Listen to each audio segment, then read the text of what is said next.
think I ever talked about this to anyone, Right. as it is the most terrifying incident of my life.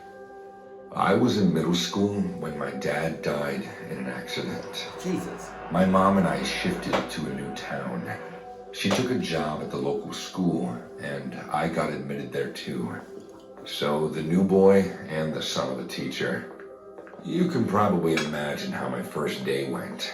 A big, tall guy, who was the bully, pushed me, and I tripped over the dumpster. Someone's leftover smelly hot dog smacked me on the face. The mustard that came out of it looked like poop on my face. Anyways, I got home. I didn't say anything to my mom and went to bed. The next few days went by and I was still the lonely, unwanted kid in school. I just want to say I'm a little indifferent, or I got my own opinions about stepdads, considering that I do have one. But, some stepdads are cool, some are not. And some are, a cluck ass. I could say the same thing about stepmoms. One day at recess, I was walking to the school cafeteria when I heard a familiar laugh. I followed it and stopped outside of a classroom. My mom was standing near a desk and talking to a man wearing a bow tie. Who the frack wears a bow tie? Exactly. Your mom should have thought about that. I hope this is not the stepdad. I hope this is not the stepdad. Yeah, well, we're just adjusting well. I think it's a little tough for Liam. Why? Is he all right? I don't know. He doesn't talk much. Well, I can talk to him if you want. All right. And that's how Gerald came into our life. How you go from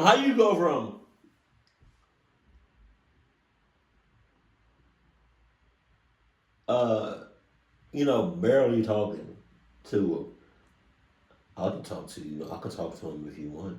To holding hands. Oh, Hans. Okay. 3 months of this conversation, Mom got married to him. Jesus. He was the school. Wait a minute. Go back. 3 months of this conversation, Mom got married to him. I spit. 3 months. 3 months. 3 months. My God. 3 months. What are the divorce? What are divorce papers at? Because Mom is on some other shit. Maybe she can get clucked up by the stepdad, but I'm not at all. By no means. 3 months ain't shit. 3 months, mamas. 3 months. 3 months. 3 months. 3 months. This shit don't even last me. Hey, mamas, this shit don't even last me 3 months. 3 months. I spit again. 3 months. 3 months. 3 months. 3 months. I've got to get some new glasses. 3 months. 3 months. 3 months. He was the school accountant, and they both kind of fell in love and had their perfect marriage. Oh my God. Gerald was not a bad guy. Yes, he is. I mean, at first. I just couldn't hate him. After they got married, Gerald moved into our house. He tried hard to impress me. He would make breakfast, take us out to dinner every Friday night. He even bought me my favorite gaming console on my birthday. One day, I was taking books from my locker to attend the next class when I felt a strong slap at the back of my head. Turning back, I saw Monty standing behind me with his evil sidekicks. Look who's famous now. Monty, dude, I don't want any trouble. Leave me alone. What? Your stepdad's gonna kick my ass? Mama. Let me go. You do know that your mom is screwing the school accountant, right? Everyone laughed as he made jokes about my family. I got really angry and shouted, "Keep my family out of this, okay?" Whoa, big talks all of a sudden. Saying this, he punched me in the face and That was the fastest black eye. I know it's, hey mama. I know it's like animation, but like, the way, the way how fast it happened.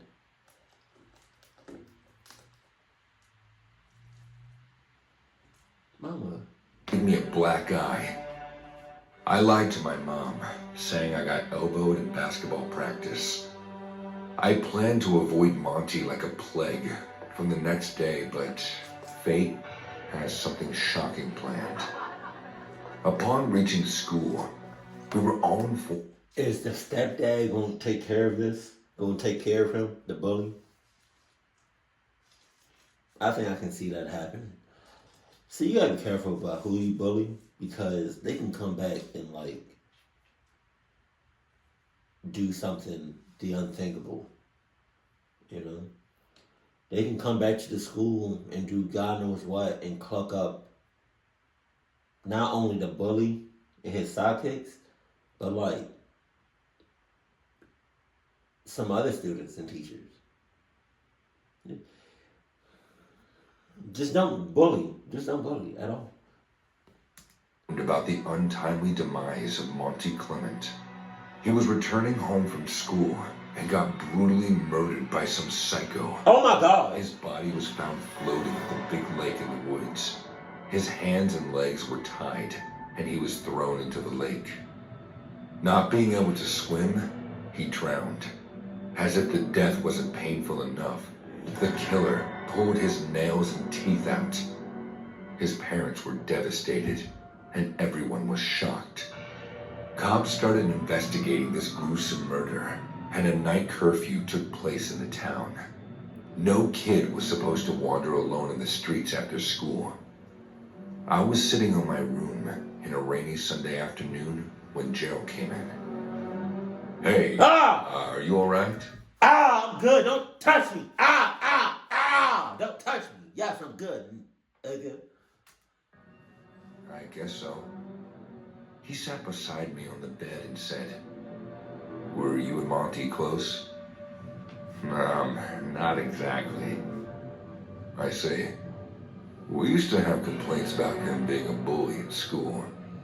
Did he ever hurt you?" I didn't want to say anything about to somebody who just died, so I lied. No, never. I see. Did the cops find who did this? Not yet. Gerald got up and started walking to the door.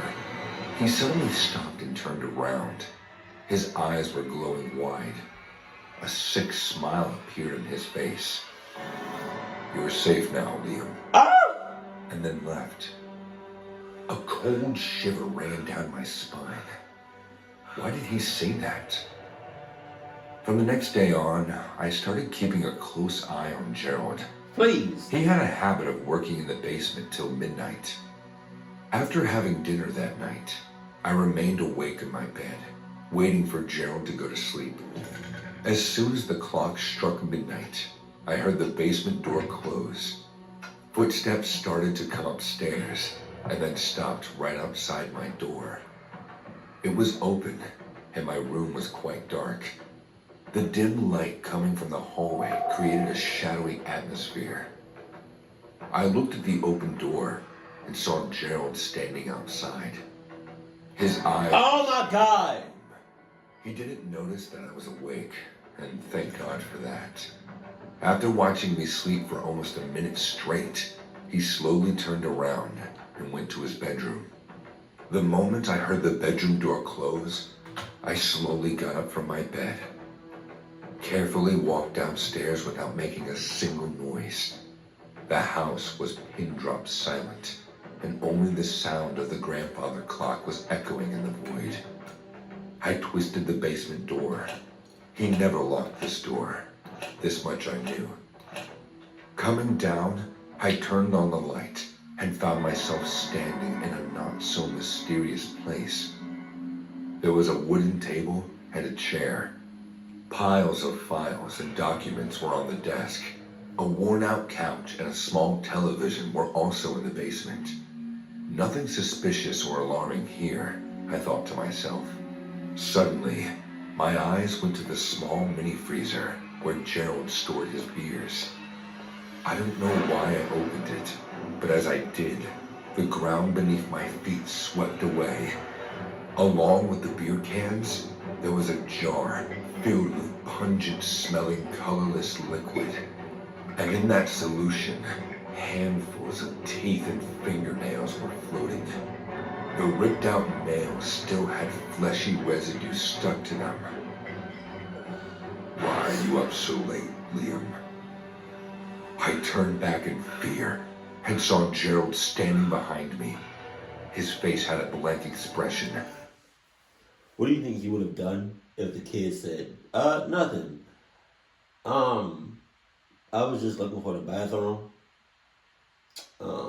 Yeah, it's not down here, so I'm gonna just go upstairs.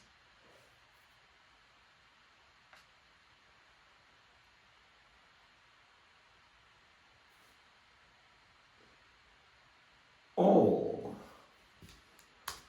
And his eyes weren't blinking. He asked me again, why are you up so late, Liam? I could feel my heartbeat getting faster. I started to fumble. You killed Monty?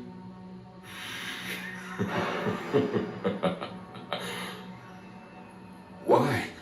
Why did you? Because he hurt you. I'm your dad. Oh. And it's my job to protect you. Oh. I screamed. Mom! Mom, dead. Stop it. Liam, stop shouting. You'll wake the neighbors. You're a murderer. Gerald pressed his hand on my mouth and then kissed me on the forehead. His saliva dripped over my nose and then looked me in the eye and whispered, Daddy's going to take care of you. Just let him, Liam. I couldn't make a sound. My voice died in my throat. I only cried. Just then I heard my mom's voice calling out. Gerald? Liam? What are you guys doing down there? Nothing, honey. Just having a chat. He let go of me, and I wiped my face with my sleeve. My mom came down and looked at us. Did you scare him, Gerald? No, honey. I was just explaining to Liam about the teeth and nails. Oh my God, Liam, are you okay? I looked down and saw that I had peed my pants in fear. Wait a minute. He just said to the mom, I was just explaining to old boy about the teeth and nails. So, does the mom know that he killed the boy? Or did he just tell the mom some bullshit about the teeth and nails? Either way, that's disturbing. My mom came close to me and kissed my cheek, saying, You don't need to be afraid of him. He just wants to help out. What? Help out with what? I saw Monty bullying you at school. He had it coming. Trust me. It felt so good when we tied him up near the lake and pulled his teeth and nails out. We threw his body into the water and watched him drown in the lake. I'm not gonna let anyone hurt you. I guess that makes us a twisted family, but who cares? I do. I still live with my parents. Wow. Me, my mom, and my dad, Gerald. We had pledged to protect each other for the rest of our lives. My ass. I know that they are twisted, but I can't leave them. Why not? They are all I have. And for Gerald, I've already lost a father who once cared. I can't lose him now. The remains of Monty are still in our basement freezer. Mom and Dad kept it as a memento. And to think, I also started to grow fond of their weirdness. After all, the fruit doesn't fall far from the tree. Jesus. I knew that shit was going on. When it all started, I actually liked my stepdad. Look at his eyes. How do you like somebody that has eyes like? Look at his eyes. Look at his eyes. He and my mom met at some work event, and I could tell right away that he was good for her. Oh. Mom hadn't really laughed or smiled much in the 18 months after Dad passed away. Ryan gave something back to her, some spark or light or presence. He made her happy. He gave her some cluckness, a cluck gene.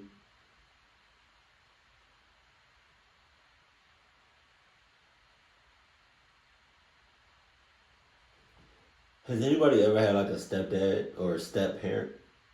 And the second you saw them, you was like, nope. Nope. I'm good. Nope. But then they're still together and you're still like, nope.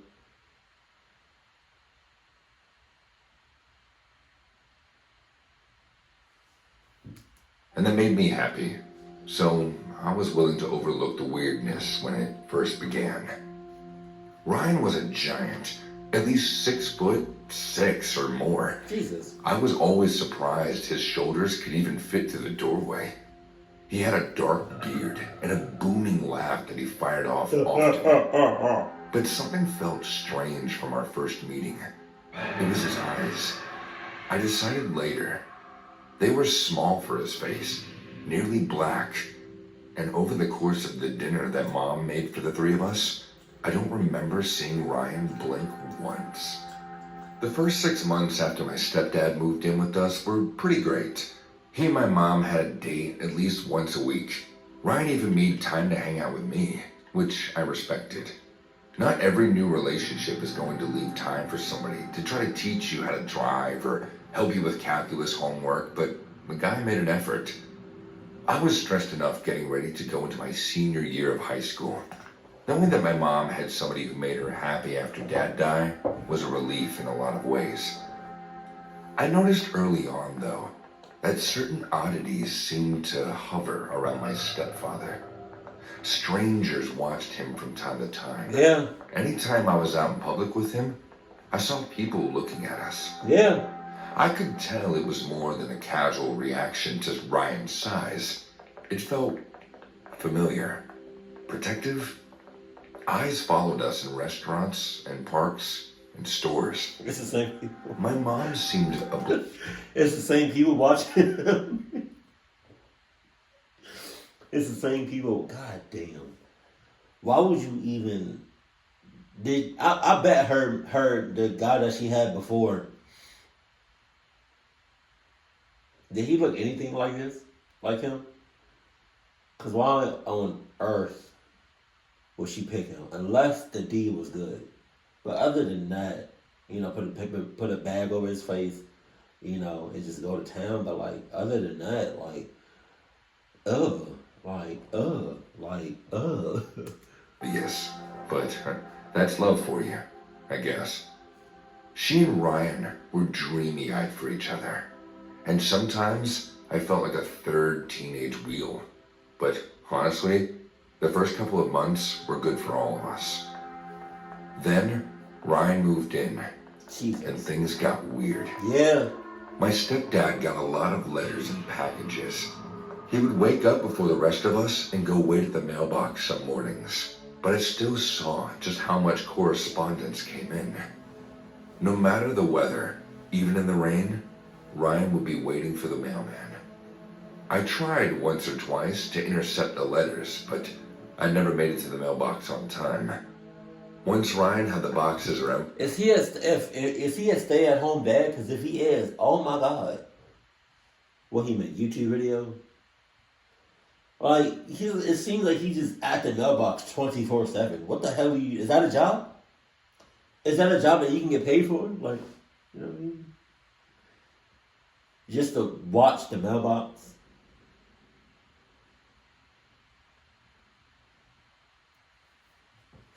envelopes, they disappeared to a shed that he custom built on our property. Jesus. It stayed locked at all times. Not all times. And he told my mom and me very clearly that it was his private space. Okay. In addition to all the mail, Ryan got a ton of calls at all hours. I'd step out of my bedroom in the middle of the night to use the bathroom and hear him whispering downstairs, having a conversation in the kitchen. Occasionally, I'd creep down the hallway, hoping to catch a few words, but my stepfather seemed to have an almost supernatural sense about eavesdropping. Once, I made it most of the way down the staircase before his voice suddenly stopped mid-sentence. I attempted to tiptoe back into my room, but when I reached the top of the stairs, I looked back to see Ryan staring up at me.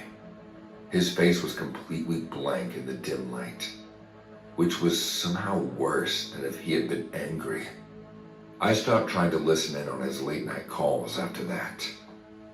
If it was just the letters and the phone calls, I could have let a sleeping dog lie. Even a year in, my mom was still over the moon, head over heels, madly in love with this strange giant man. Oh my God. But then, the long disappearances began. Ryan told us that these were business trips, though he was always cagey about exactly what he did for a living. Something about property management, he told us. Cold as Ryan did hell. well, financially. I'm There so- was no doubt there. Within that first year, he was paying all of the household bills, taking my mom on fancy vacations, and even putting some money aside for my college fund. Ryan never went into details about his job, and his trips started lasting longer and longer. First, it was a few days here and there, then weeks, escalating until he disappeared for nearly a month at the start of my senior year of high school. My mom nailed a smile to her face, but I could tell she was devastated and afraid. I decided to confront Ryan when he finally returned late one night.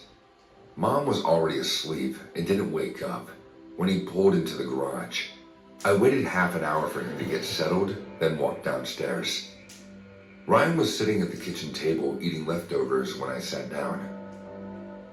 "Hey kiddo," My he said, smiling. The smile dissolved when I asked him where he'd been, and then told him I didn't think it was right that he was treating my mom that way, keeping her in the dark. "Go to bed," Ryan said, his face cold and flat again. It felt like the temperature in the room dropped. To my shame, I scurried away, unable to keep eye contact with those dark, dead eyes of his. But a resolution formed in my mind that night, a promise to myself. I'd at least check the shed to see what my stepdad was storing. I ordered a lock-picking kit. Can you believe you could just buy that from Amazon? Then, I waited an agonizing week for Ryan and my mom to head out for the day. There were 3 padlocks on the door. I got through them all in under 2 minutes. It was a big shed, but cramped. I pushed the door open and saw only shadows from the sunlight behind me. I fumbled around on the wall for a light switch, not even sure if the shed was wired for electricity. Apparently, it was. I flipped the switch and took a step back. The shed was packed with bones. There were boxes full of ribs and femurs, collarbones. Spines dangled from the rafters, and a full human skeleton was stapled to the back wall. I saw knives, big blades that curved back and forth like a snake's tail. A pair of black robes hung on a mannequin in the corner. I was so stunned by the contents of the shed, I barely registered the blinking red light over the door until I thought about it later. It was an alarm system. I was sitting at the kitchen table trying to decide my next move when Ryan's car pulled into the garage. The obvious thing to do was to call the police, but I was terrified that my mom somehow might get in trouble as well. I relocked the shed and figured I had time to talk to her, to warn her about Ryan. Then we could choose what to do together. We'd been safe with him for more than a year, so what was another day? By the time Ryan pulled his car into the garage, though, my mom was already dead. I went out into the garage to meet them and saw her dead, wide-eyed corpse sitting in the passenger seat. Ryan was watching me with a blank face, his shirt stained with my mom's blood, a curvy knife in his hand. I realized he knew I broke into the shed.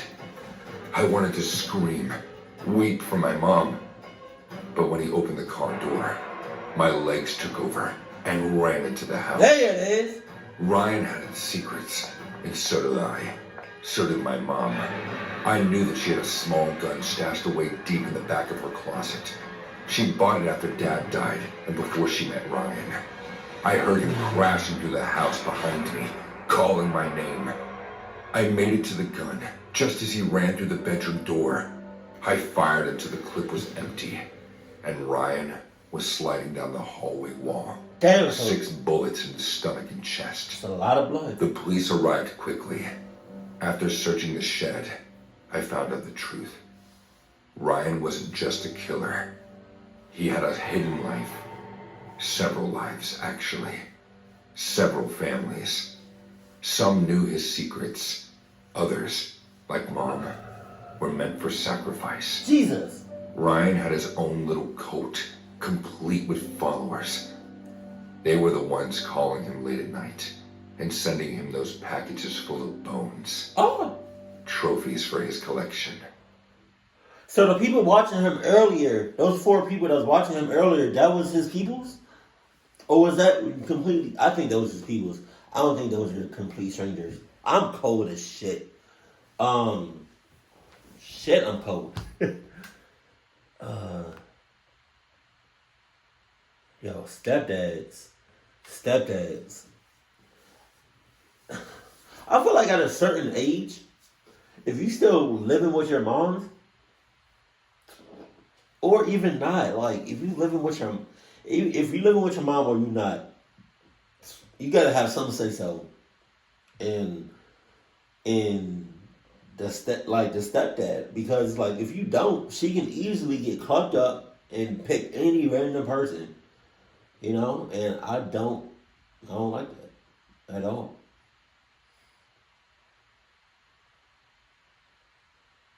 Because that's not fair. That's your mom's. You know, I understand if, like, you're a baby, you're a kid, and you don't got no say-so, right? You can barely talk. But, like, if you, like a preteen, teenager, even an adult, and you live with your mom, or you don't live with your mom, you got to have some say-so before he get in the house, at least. You know, maybe y'all can, like, go out on dates in public. But him coming over the house without your permission, the son or the daughter, whatever, no, that's a no-no. No. You gotta have some say-so at a certain age. Because if he just automatically, like, bypass the children and don't say nothing to the family, and he just automatically in part of the family, I'm out the family. That's a divorce. Keep it cool, keep it classy, and I love you. Stay happy. My family. I'm cold in here.